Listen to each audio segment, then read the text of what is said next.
Hello bakunzi ba YouTube channel yacu Inaye TV, turongeye kandi kubaramutsa. Amahoro y'Imana abane namwe aganze imitima yanyu. Umugisha wa ndiho ubabeko bagirire neza. Hama rero ni jewe Boyce Hatungimana ndi kuri microphone ndabashikiriza kino kiganiro nkuko mwamubimenyereye yuko twama dushiraho Inaye zitandukanye zidufasha zidukomereza kubandanya inzira yacu y'agakiza. Rero narandiriye gose imbere yuko tubashikiriza ivyo twabateguriye, reka tumira amate gato turagarutse ngo tubandanye.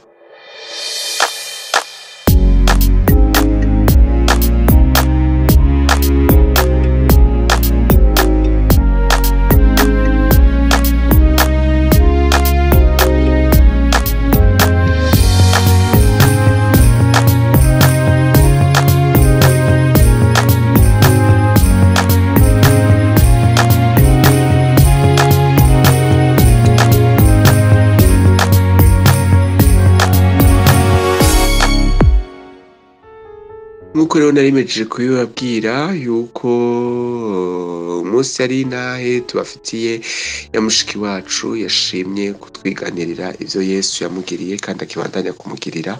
Ariko imbere yuko tumuha kaze, reka ndakwibutse wowe yuko ari ryo rya mbere uje kuri YouTube channel yacu Inaye TV utari bwayivisite, ugire subscribe canke s'abone. Iruhande yaho hari akakengeri ugafyondeko kugira ngo igihe cose dushize ko yo Inaye yacu uze wa mbere wironka mu wa mbere.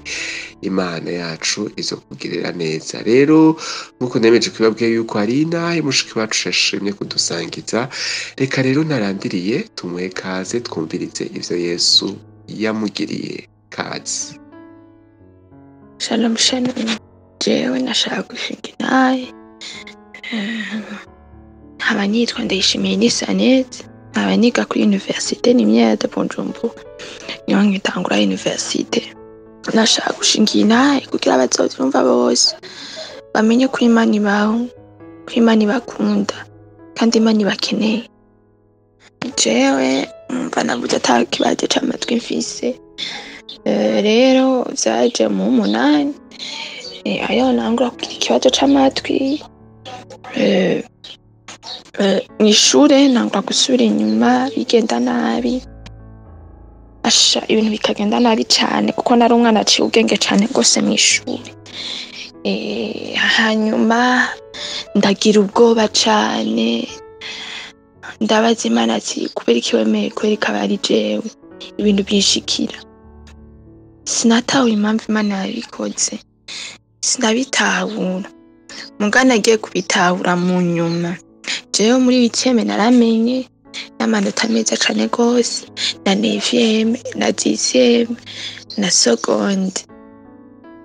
Ivyo vyose aho hose namasenga avuga ati Imana jewe ndazi ko ndagufise kandi ko ndagufise ntaco gutinya gihari. Namabwira Imana ati jewe nukuri ndagufitiye confiance.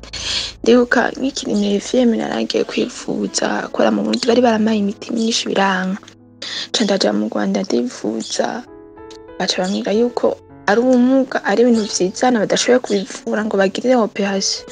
Ngira ati wewe rero igihari ni kwambara amapaheye kugira ngo mve umuntu. Ndavuga ati Mana jewe ibi bintu sishobora kuvyemera, ndacari umwana gute no kwambara amapaye kweri muri imyaka yanje, ndavyanka kweri. Nabwira Imana ati je nukuri ndakwizeye cane gose kuruta ikindi cose. Abantu b'Imana sindababeshe, nabonye Imana cane kuko ntivyari vyoroshe kweri. Mw'ishure naragira ibibazo kanaka kubera ntumva, kubera kenshi urazi abantu bari mw'ishure abigisha kenshi baprefera kudikta umuntu yuko womugira wokwimuza kuri table. Kenshi naragira ibibazo bijanye n'ivyo, hari igihe wasanga umuprofesseur aje agaca asigura ubwo nyene agaca avuga ati mufate ibipapuro dushaka dukora akabazo. umva ko vyaba bigoye kuri jewe cane, mugabo aho sinagendana ukwizera nizera Imana ko mfise Imana kandi ko nakijijwe nkayakira kabisa kataco nzoyiburana. Aho hose navuga ati Imana jewe ukwizera kwanje ntikuzopfa gupfuma.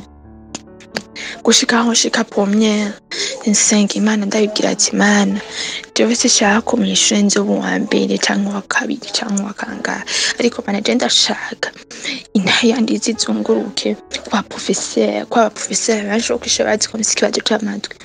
Avuga ati Mana je muri exit ndashaka kuzoronka amanota meza atangaze ba professeur bantu bimara sindababeshe nabonye Imana cane muri première bigenda neza, exit ndayitora. Bantu b'Imana nukuri kumenya Imana n'ivy'agaciro cane gose cane. Imana n'urukundo, Imana iradukunda tellement yuko birenze. Jewe Imana yarantangaje abaprofesseur bose bavuga ati noneho ko tuzi ko ufise ikibazo c'amatwi ko bigenda neza, bavuga ati Yesu we sha kwizera Imana ni vyiza kweri, kandi n'ugushika kuri no saha ibintu vyanje bigenda neza kandi nzira ko Imana izonkiza nkakira complètement. Bantu b'Imana iyi nayo yanje ndayivuze kugira ngo izifasha abandi abataramenya Imana bose bamenye ko Imana ibakunda, Imana ibarondera, ibakeneye. Sema uyakiriye ukayizera, ubuzima bwawe buzomera neza cane gose, ntaco uzoyiburana. Vyose ubikura muri iyo vyose. Siyo naho yonyene narabonye ibintu vyinshi Imana yankoreye bitandukanye. Imana n'urukundo cane, Imana n'urukundo iradukunda cane gose, iradukeneye. Amen. Imana yacu ni Imana itugwanirira, ni Imana imenya ivyo dukeneye, ikamenya amasengesho yacu n'imitwaro yacu tutarugurura umunwa wacu tuvuge. Urumva yuko mwene data Lise Annette yahuye n'ibigeragezo ari mu 8, aragwara amatwi niyo yatangwa kumugira nabi, araja mu Rwanda bavuga ko ari ubumuga, ariko Lise Annette ni vyigeze bimuca ivutu kuko yagumye yambaza Yesu, avuga ati Yesu nizeye ko ari wowe mwami wanje, ari wowe ukiza. Kandi urumva intumbero ya Satani nkumbure yari yo kumuvana mw'ishuri, kuko nkuko Lise Annette yabivuze mw'ishuri abaciye ku ntebe y'ishuri barabizi. Hari igihe umwigisha aza avuga ati reka ndabasigurire ku munwa hama dukora akabazo. Urumva rero Lise Annette ntivyamworoheye gose kubera ko amatwi yiwe atarameze neza, ariko Yesu amubera umwigisha, aramutahuza ivyo uko abandi batariko batahura. None uyu munsi akaba ari muri kaminuza kandi akaba yizeye neza cane ko n'ibindi Yesu azobimukorera. Reka rero dushimire Lise Annette, yari yashimye gose, yashimye kudusangiza inaha yiwe, kandi turizera yuko muzoguma mufashwa gose n'inaha ya Lise Annette. Ndagushimiye nawe gose wari washimye kudukurikirana udutega amatwi yompi kugira ngo tubashikirize ivyo Yesu yakoreye na Lise Annette. Nuko rero reka ndakwibutse yuko nawe ufise inahe ushaka kudusangiza, ushaka kutwandikira ubutumwa kuri inahe za Yesu @gmail.com, inahe za Yesu @gmail.com. natwe nitwaronka ubutumwa bwawe tuzoheza tukwakure kugira ngo udusangize ivyo Yesu yagukoreye. Hama rero ntaribagira, reka ndagusaba ugire ngo subscribe canke s'abone ko atari bwagire subscribe canke s'abone. Iruhande yaho hari n'agakengeri weze ugafyondeko kugira ngo uze wame ubu wa mbere uronka inahe zacu igihe cose tuzishizeko. Nuko rero ndabikebanuye, amahoro y'Imana abane namwe, umugisha w'Imana ushishikare kubabako. Imana yanje ibarinde, irinde ivyanyu, irinde n'abanyu.